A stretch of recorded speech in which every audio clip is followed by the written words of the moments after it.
Let's fill out the Kentucky Boat Bill of Sale together, and do it in a way that holds up when it's time to register the boat and transfer the title.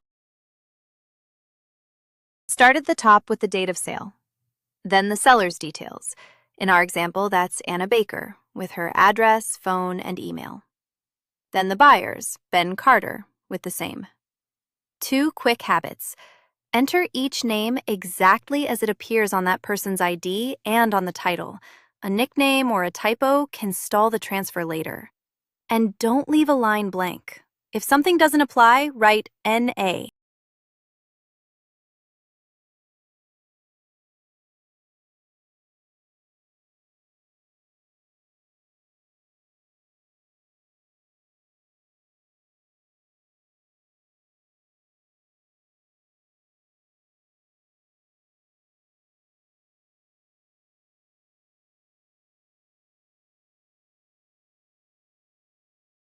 Next, describe the boat, the make, the year, and the color.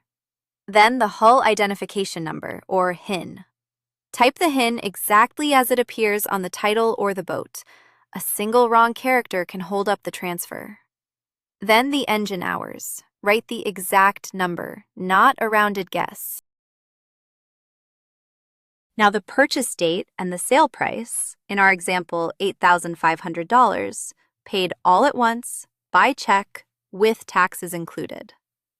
Write the real price. Lowballing it to shave the sales tax can come back as back taxes and penalties, and it leaves the buyer with weaker proof of what they actually paid. Now the signatures.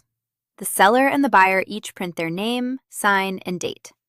This form also has witness lines and a notary block.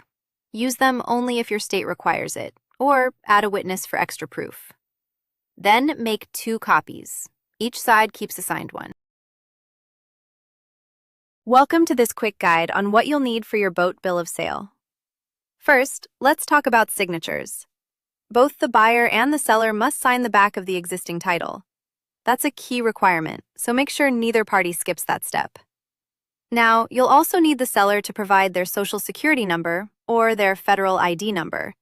So have that ready before you sit down to complete the paperwork. For the buyer, the title needs to be properly assigned to them. So check that the assignment section on the title is fully filled out. You'll also need a bill of sale or a purchase agreement. This is a separate document from the title, and it's required to complete the transaction. If there is a lien on the boat, both the vehicle owner and the lien holder will need to sign off.